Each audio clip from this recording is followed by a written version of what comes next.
And so we were 48 hours away from being deported from this country. And my church back then, it was an African American church that I grew up in, which was very instrumental in really helping me understand Black excellence and the true history of the Black people, African Americans in this country, and their fight for civil rights and what that meant for the rest of us.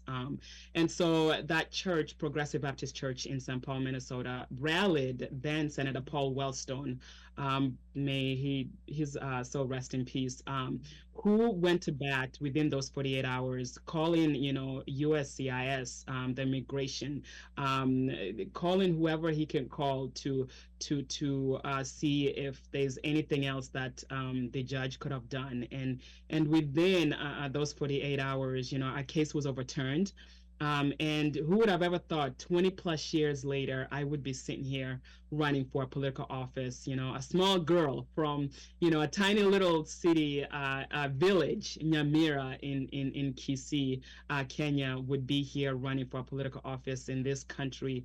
And so we are excited that HULDAH has stepped up to do the job, to take on the responsibility to be a gladiator in this ring here and be able to move forward the agenda of not just the Black community, but honestly the agenda of everyone, right?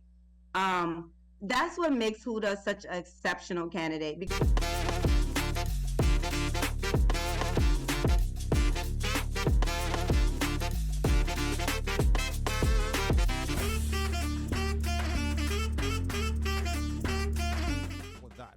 But now, before actually we get started actually on the upcoming election, take us back to the night of August 13th. You narrowly defeated Winfred Russell in a race that was described as a hotly contested primary election that pitted two African immigrants by the news website mshale.com. HULDAH, describe for us that epic night and what happened and how you felt. Thank you so much. A lot of times, now that the primaries are done, that question is not being asked. And because of how fast this race is going, I haven't had enough time to go back and really go through that moment. But I remember, from my previous trauma from when I ran in 2022 of again, reliving that nightmare of, not hearing the good news that all of us wants to hear. But I remember that night, my team came out first, and I remember them saying, HULDAH, this time is different. We did it. And it was like just this wave of relief, of emotion, of just this heavy lift that has been sitting on my chest all of a sudden has lifted. And it was a special moment, not only to share with my team, but also I was walking it with my parents, and my parents to be there to, share that with me. I remember my mom literally running circles in the parking lot, just praising God, Kenyan style, right? And people walking around going, is she okay? Do we need to call the police? And not really understanding the magnitude of that. And also understanding that moment possibly determined the outcome of the rest of the race for this district. Okay, that's very interesting. Stephen JJ here says to Kondani, so people are tuned in from everywhere. And just like you've mentioned, House District 38A has not been your first rodeo with elective politics, both within the Kenyan community and also in Minnesota's local politics.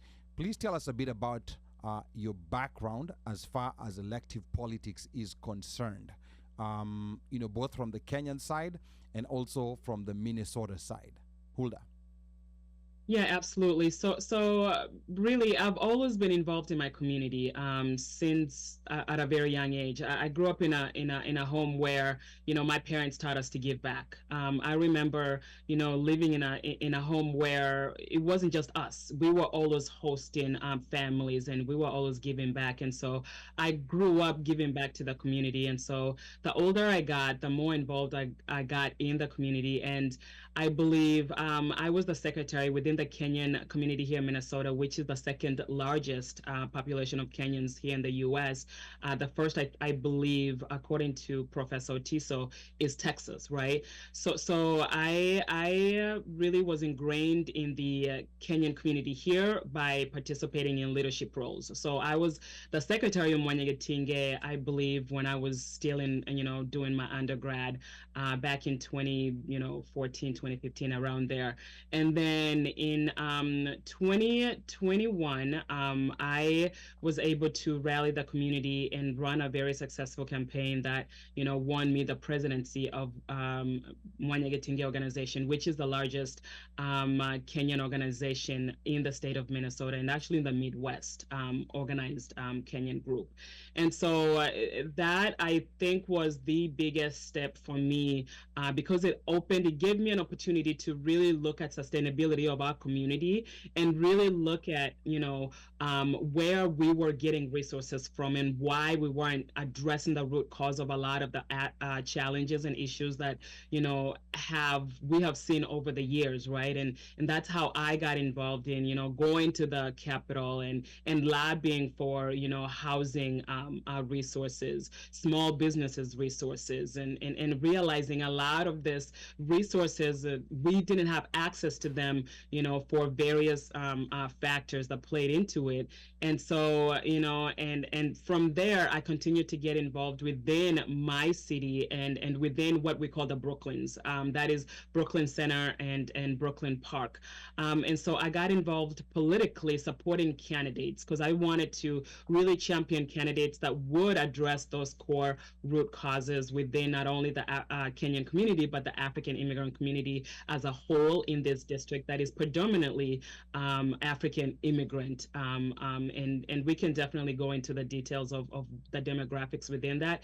So once I started to really ingrain myself in the political side of things, not necessarily the nonprofit, the community side of things, because I realized, we can get a grant, but as soon as that grant is done, that was the end of that. We go back to square one and not necessarily addressing the root cause and creating sustainable change within our community. That's when I realized that real and actual long-term change happens within the political realm, within creating policies that address those, within, the walls of the Capitol in St. Paul. And what did it for me, what really pushed me over the edge is when I went into an event. We were having an event here that the local DFL party was having an event for then the current mayor when he was running. We have been petitioning our senator from my district in regards to various, things here and there. And I remember walking up to the senator and saying, hey, I'm a part of your constituency. Community members and leaders, we've been coming to the Capitol trying to rally your office, but we haven't been able to reach you.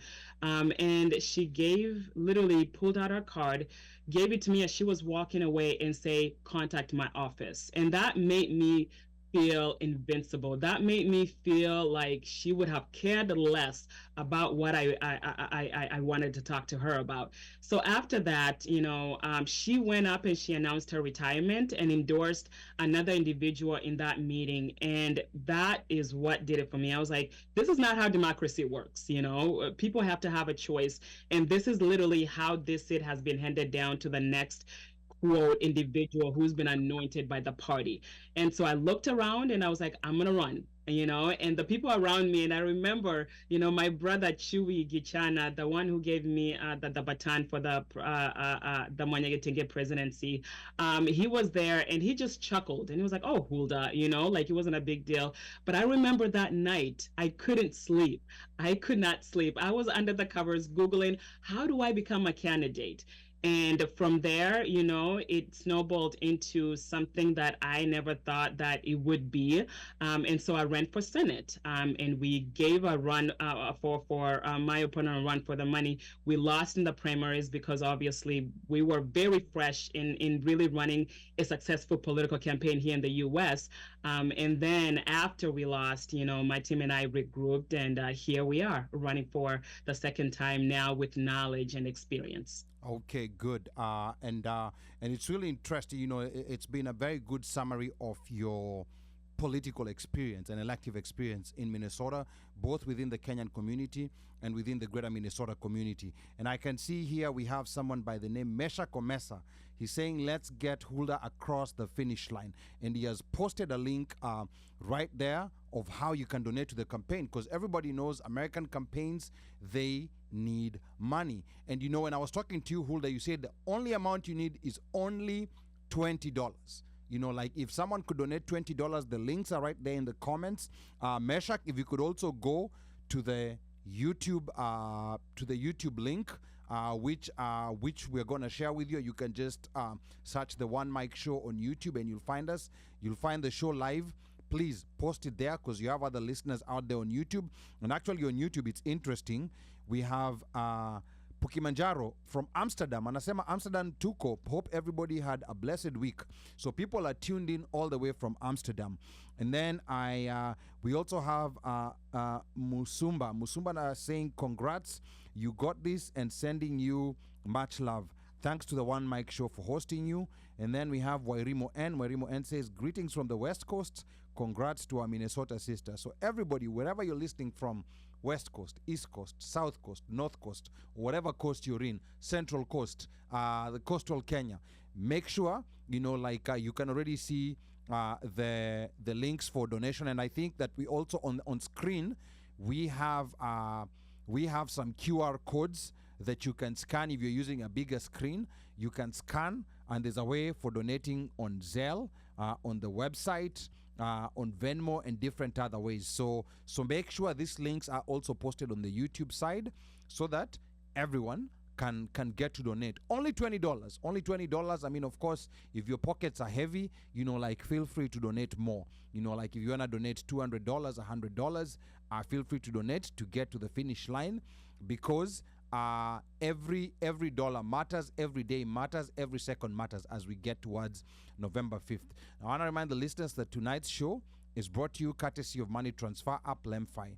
The One Mic Show is offering $30 for the first $100 sent on the app on your first transaction using the code OneMic. If you click on the link that's pinned on both Facebook and on YouTube, you can just click on it, and it will automatically get you the code. And then once you send your first $100, you will get $30 back. So guess what you can do with that $30? Once you get that $30 back, you can donate it to Miss HULDAH's campaign, so that we get her to the finish line. And then I also want to take this opportunity to welcome Mika. Mika has been tuned in. He's on Zoom. He's been listening intently. So Mika, karibu sana to the One Mic Show. Tell us how your week has been briefly, and tell us what you expect to hear from HULDAH tonight. Mika Och, twende kazi. Thank you, Ali, and thank you everyone else for joining in today. Wanaitwanga wapendwa wachangiaji, our loyal fans, thank you for joining us and listening in and spending your Friday with us. I want to thank Ms. HULDAH for joining us. Thank you for coming in and talking to us and telling us why you are the best candidate to be voted in your district. And I hope that after today's show, we can be able to rally the numbers to come out and support you to get across the finish line. A lot of Minnesota Kenyans are eligible to vote, so that's a good chunk of people can make a big difference. How my week has been? My week has been okay. Just wiki tuzo kuwa, but I casted my ballot today, so that has been my highlight for the week. Nice. Na nimepiga 6P. Unajua ile ya code ile 6 piece. Kama ODM ama ilikuwa ni code? Ilikuwa ni code ODM, watu walikuwa cheka. Yeah. 6 piece kila kitu. Okay. But then if you look at it, interestingly for us, we only had 3 people on the ballot. The presidency. Where's my ballot? So this is in Virginia. So you are voting in Virginia. I was voting in Virginia, yeah. Okay. We did most of our voting last year. We did a lot of our voting last year. But we did a lot of our local elections last year. Virginia is one of those odd states that has elections in an odd year, which is very weird. I think Virginia, Kentucky, and just a couple of these states, Sauko South, they have election in that very odd year, which is quite interesting. So this year, I think of course it's a presidential election, senatorial, and I think there's some local. Yeah, so it has been what I voted for was the Senate and the presidency and the House of Representatives, and then we had voting on changing a law. So there's a proposal that for veterans, a ballot initiative. A ballot initiative, yes. Okay. So they want to change the law to allow widows and children of veterans to get the tax exemptions of veterans when those veterans die, whether they die while they're deployed or they just die here in America through old age and living. Like, regardless of what it is, as long as a veteran dies, they want their family and their spouses to still continue getting that tax credit that they get when they're still serving. So yes, that is what has been my week today. And I want to encourage everybody, if you can go vote early, go vote early. If you can vote by mail, vote by mail. And just be careful with your vote. There's a lot of games that people are trying to do this year. But again, kura kwa mama. Okay, aya sawa Mika there revealing how he placed his votes. Now later on in the show, we're going to talk about the fact that there are a number of Kenyans who are showing open support for Donald Trump. I mean, it's something that's happening within the community. So stay tuned. We're going to be talking about that later on in the show. And then I want to welcome Felipe Osiemo is tuned in. Reza Mochache, thank you so much for tuning in. And then Gerald Oliech says, I like that. I like that. Get into governance to create policy that will foster change. I'm impressed by any leader that is policy oriented. And then Washeke Ndirangu says, Mika vote 6 peace agent orange. I think Washeke is trying to spread some rumors. And then I see Emily Migiro anasema, I think Emily has tagged someone. Emily, tell us what you think. Tell us if you're in Minnesota, or tell us where you're tuned in from. Tell us whether you're going to be voting for HULDAH, or tell us whether you're going to be contributing on that link that Meshach or Mesa placed right there on how to contribute to HULDAH's campaign. Now, just coming back to you, HULDAH, you came to the U.S. at the tender age of 9. If my research hasn't failed me, you can correct me if I'm wrong. And it was at the backdrop of a very tough immigration battle that your dad was experiencing and facing deportation. Now, please tell us how this experience shaped and inspired you to create positive change and later on come to run for office. HULDAH. Yes, thank you so much. And that is for me, that is my moment where, how Obama talks about the audacity of hope, right? And so I was 9 years old, and when I first landed in this country, and yes, you're right. My family, fought the immigration system for 11 long years. So most of us know what that battle is. If you've ever dealt with the immigration system, it is complex, it is difficult, and it is heartbreaking for the most part, and it is expensive. So for 11 long years, my parents fought to stay here with us and to really reap the benefits of this country. And so we were 48 hours away from being deported from this country. And my church back then, it was an African American church that that I grew up in, which was very instrumental in really helping me understand Black excellence and the true history of the Black people, African Americans in this country, and their fight for civil rights and what that meant for the rest of us. And so that church, Progressive Baptist Church in St. Paul, Minnesota, rallied then Senator Paul Wellstone, may his soul rest in peace, who went to bat within those 48 hours, calling, USCIS, the immigration, calling whoever he can call to see if there's anything else that the judge could have done. And within those 48 hours, our case was overturned. And who would have ever thought 20 plus years later, I would be sitting here running for a political office, a small girl from, a tiny little city, village, Nyamira in Kisii, Kenya, would be here running for a political office in this country And it's definitely something that even, we always say, I am our ancestors' wildest dreams. I don't think our ancestors were dreaming that, some of us will cross an ocean and run for political office in foreign land. But here we are, and that's the audacity of hope that Obama talks about, and what this country stands for, right? And so, for me to be sitting here to run for political office is just a testament of many stories of immigrants in this country. Each one of us we have our own unique stories that makes the beauty and the diversity of this country what it is today. Okay, amazing. Quite an amazing story, like especially when you're talking about you are, like 48 hours away to deportation, and then a U.S. senator gets involved, and it changes, everything, and you get to stay. And now, 20 years later, you're here running for office, which is quite amazing. Which shows that if you're plugged into your local politics, these things actually do work. Now, before we come back to studio to talk to Uno Mike has not said anything. I want to read a few comments here. I can see, like people have been commenting. Anna Nunda, welcome to the One Mic Show. Thank you so much for tuning in. And Emily and Migero says, I'm in Georgia, receive my diaspora vote in terms of online support. Yes, so there's online support, and there's a link where you can donate. And the link has been posted there by Meshach Omesa. Meshach, please keep posting that link. Don't post it 5, 6, 7 times. Make sure you keep posting it so that people can see it. And there's different ways of contributing, so you can contribute there. And then Emily, again, you are from Georgia. That's one of those what's called a battleground state. So make sure you do what you need to do. You know what you need to do, because those states are the ones that are going to determine who's going to become America's president. So thank you so much for tuning in.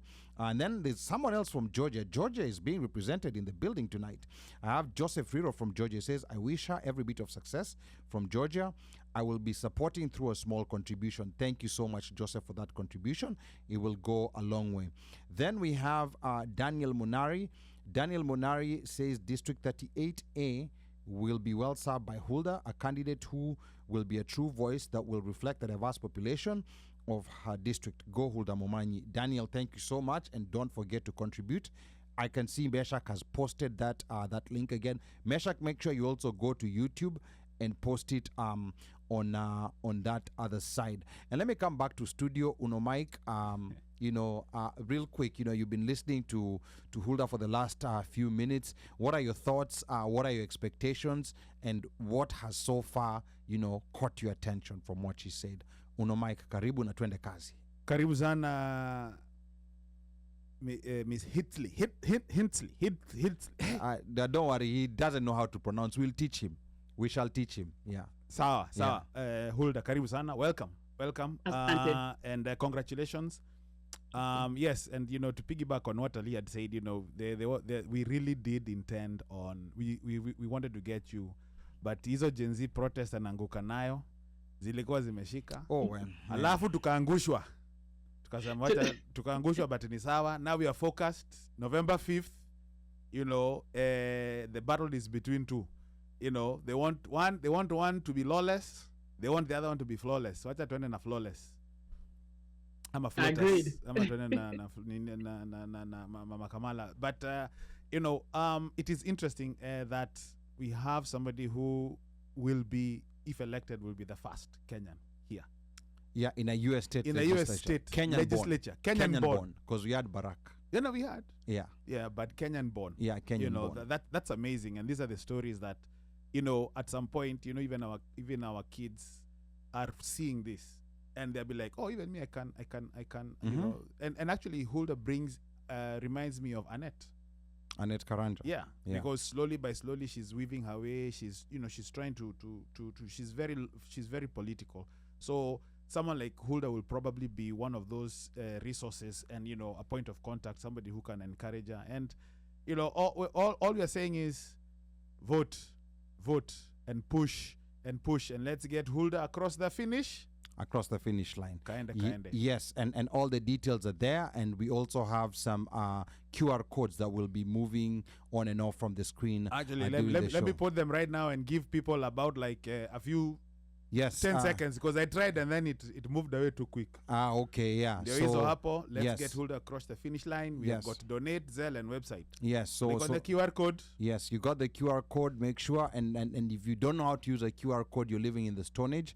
We got you. We've posted. Meshach Omesa has been posting in the comments. Yes, and he's gonna keep posting it through the show. Make sure you donate. You can donate online. You can donate. Like there's Venmo, there's Zelle. Like there's the only one that's not here is M-Pesa. Because M-Pesa now when it comes to US elections, that's problematic. But you have all these other different options here, and even those people who are old school, paper check. There's a place where you can send a paper check, and it will be received. And all these dollars matter, especially towards the end. Votes matter. Like it's interesting when I was looking at the results of the primary. You actually won by 50 votes, not 50,000, not 5,000, not 500, but by exactly 50 votes. Hamsini, 50. Mirogo etano. Yes, I was looking at the results and I was like, are these results really, which goes to show you, like any one person who we can get onto the ballot box really matters. And we're going to be talking about that primary race later on in the show. For now, I want to remind the listeners that you're tuned into the One Mic Show. I'm your host and producer, Ali Badawi, and we're here talking to the Democratic candidate for Minnesota House District 38A, Ms. HULDAH MOMANYI HILTSLEY. She's facing Republican Brad Olson in November, and she's here making a passionate case on why District 38A should vote for her. For those not in her district, she's kindly requesting you donate at least $20. $20 only. Not a lot of money. This is money that I'm sure right now someone is somewhere drinking that money. Just $20. Drinking what? Drinking the money. Okay. Like those who know, they know. There's someone somewhere who's drinking the money. Water. Those who know, they know. Coconut juice. Yeah. So she's kindly requesting you donate at least $20 to her campaign to get her to the finish line. Of course, you've been seeing the QR codes. We've been also posting, Meshach has been posting, the links of how you can donate on the streams. I'm not sure if we already have it on YouTube. I'm going to go out there and check. Then we have the QR codes that have been randomly streaming on the screens. Please be kind and open up your wallets. We'll shortly be talking to Denise Butler. So Denise Butler, if you can hear this, call the number 202-683-4570 and press *5. Keep a hold there. Now we're going to be talking to Denise Butler, who's part of HULDAH's campaign team. Or she's actually live there. She's on Zoom as we speak. Okay, all right. Sawa. If she's on Zoom, then we're going to get her in. She's the African liaison of the campaign, and she's also going to be talking about, like the demographics of District 38A, the Liberian demographic, which is critical to HULDAH's victory. Again, our lines are open. The number to call, 202-683-4570. Press *5 to speak. Feel free to call in. Now, tonight's show is brought to you courtesy of money sending app Lemfi.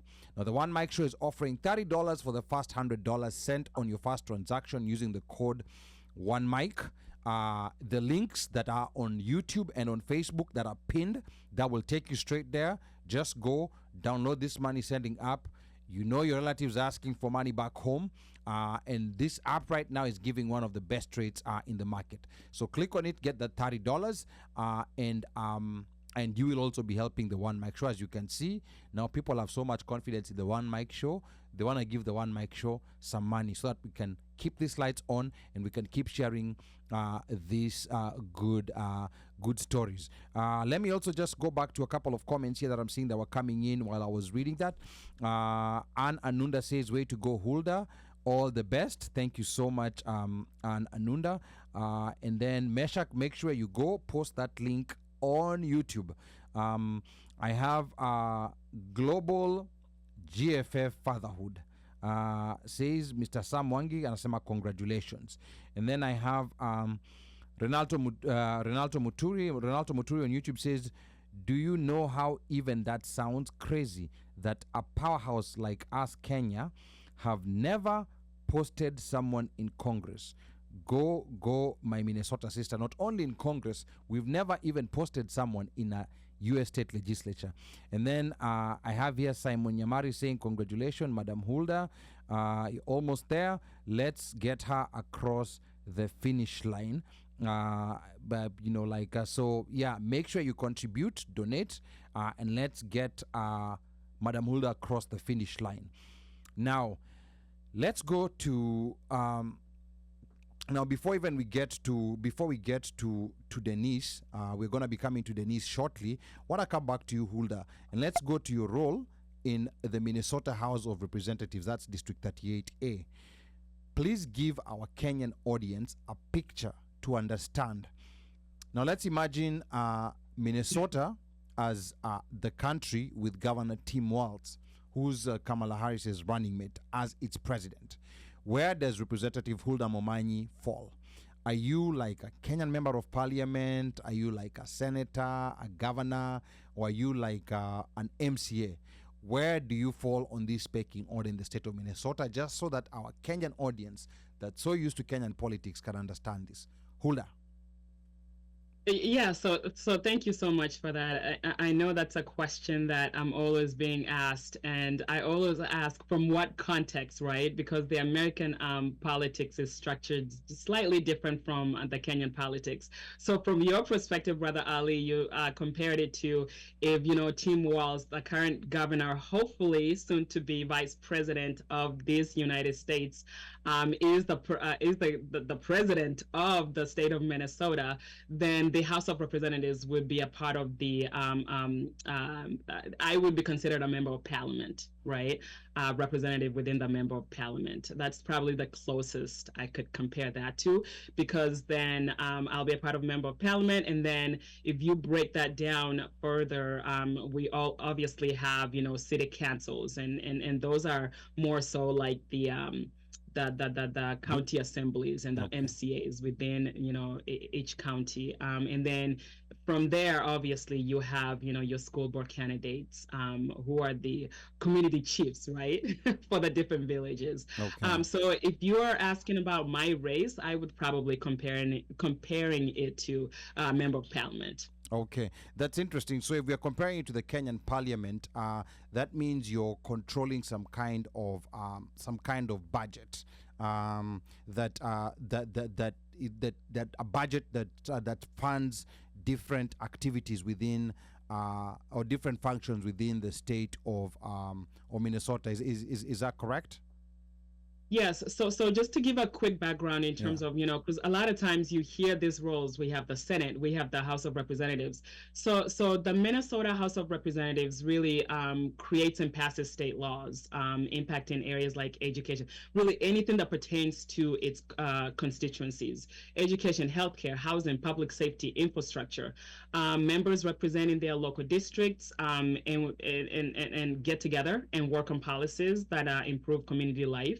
And so for when you talk about the budget and how that plays into it, or anything really that pertains to the welfare of the constituency, so for example, right, bringing it back home in terms of, the audience here. So in Kenya, the National Assembly, similar to, Minnesota House, works alongside the Senate, right, to create laws and approve budget with, members serving for I think the national government in Kenya serves 5 years.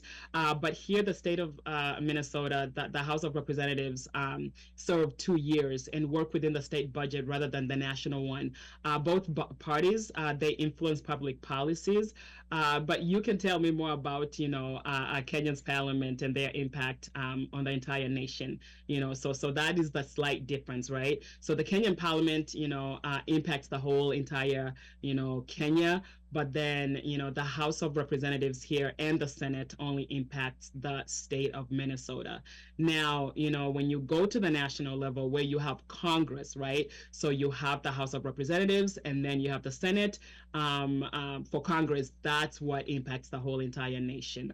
So hopefully that kind of gave the audience just a high view of what the House of Representatives does. And if you think about it from this angle too, we're the lower chamber. There are two chambers, right? The House of Representatives is the lower chamber, and the Senate is the upper chamber. And ultimately, regardless of what happens, laws bills, right, have to pass through both chambers before they go to the governor's office to be able to be signed into law or to be vetoed, depending on, where the governor stands on that particular bill. So, when people are like, well, why wouldn't you want to go for Senate? Or what's the difference between the two, the Senate and the House? Really, for me, it's the year difference, the term. The Senate is a 4-year term, and the House is a 2-year term. Okay, so this is just a 2-year term, like the House of Representatives, the Congress. Yes. Okay. Yeah. Okay, that's interesting. And what kind of issues, are you guys working on? Is it, matters education? What kind of issues, what kind of issues are you looking to go specifically to work on, as Denise gets ready for us to talk to her? Yeah, absolutely. So for me, my why was rooted in the issues that concerned the community, and the work that I've put in within the community, advocating for the community. So if you would ask me, what are your top, 3-4 issues that really pertains to my constituency within the Senate District 38A, the very top is equitable and access to affordable housing, right? You would think that in this district, which is very diverse, has enough affordable housing for its members. That is an issue that, this community has battled for a very long time, and we continue to do that. But I believe in the state where, for example, last legislative cycle, we had 17 billion in surplus. We shouldn't still be having issues pertaining to affordable housing, making sure that our renters have, their rights protected, making sure that we have options of various, housing options for the community, right? Because if you look at this community, there are different levels of residents who resides in this community. There are people who are ready to own their first home. There are people who are renters. There are people who are having businesses within this district. And so that's one of my issues. The second one is making sure that our small businesses thrive. And when you look at this district, we have a lot of small businesses, especially businesses that are owned by the immigrant community. A lot of times those businesses do not get equitable resources and funding and support that they need to really be sustainable. And we saw the impact of COVID-19 and what that did to a lot of our small businesses, and also creating an environment where new businesses and also big businesses can come in and really bring in that tax base we need to provide additional services. And then I think about our education. I have 2 small kids, and making sure that we're providing a world-class education for our kids, where our teachers have all the resources that they need in order to teach and not have to be be disciplinarian, to be nurses and doctors to our kids, like making sure that they have the resources to be able to do their job and not this other jobs. And then lastly, I think about healthcare. This district, not only is it diverse racially, it's also diverse in age. And so we are seeing a lot of community members who are getting a little bit older, even the younger generation, who are really struggling with being able to afford healthcare. So fighting for healthcare for all. It's something that I'm passionate about and that I'll continue to champion. And obviously there's other, big ticket items that I will champion, but if you would ask me, those are the top that I really want to focus on. All right, amazing. And also remember to contribute to the campaign. Like Meshach has been posting the links there. We have the QR codes out there, so make sure you're campaigning. Now, the series of Osio and Brooklyn Park, which combine make up Minnesota's House District 38A, have a diverse and interesting demographic. Liberians make a significant part of this district, and you had earlier talked about how you are able to narrowly defeat a Liberian candidate in the Democratic primaries back in August. Now, also joining us tonight is Denise, who's the African liaison of HULDAH's campaign team.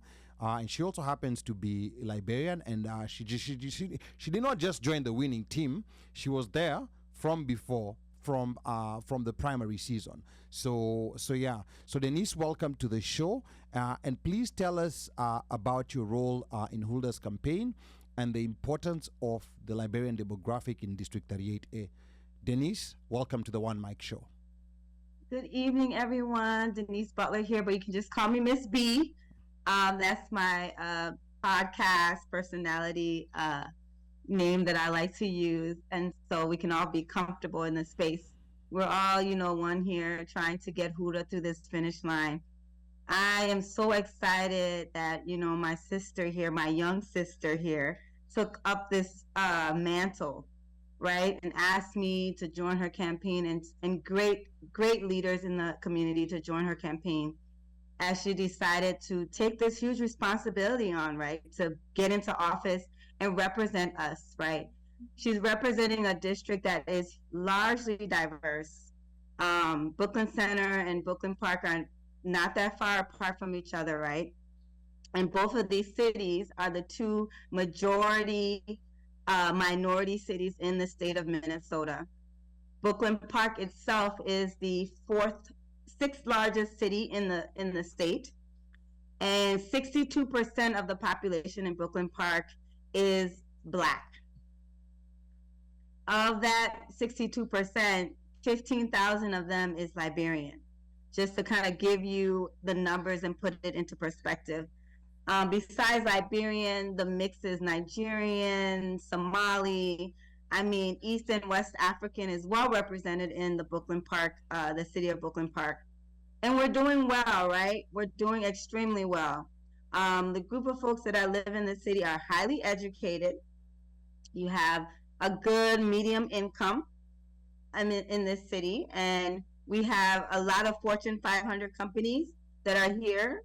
Takeda, Tesla, you name it, they're here, and this is their headquarters. Target, this is their headquarters in Brooklyn Park. So Brooklyn Park is a very important city that is thriving and doing well, but representation has been lacking.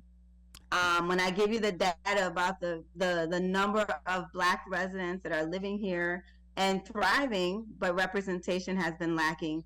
And so we are excited that HULDAH has stepped up to do the job, to take on the responsibility to be a gladiator in this ring here and be able to move forward the agenda of not just the Black community, but honestly the agenda of everyone, right? That's what makes HULDAH such an exceptional candidate, because she really is here to move forward the agenda for the constituents that she represents here in District 38A. Oh, thank you so much, Denise. But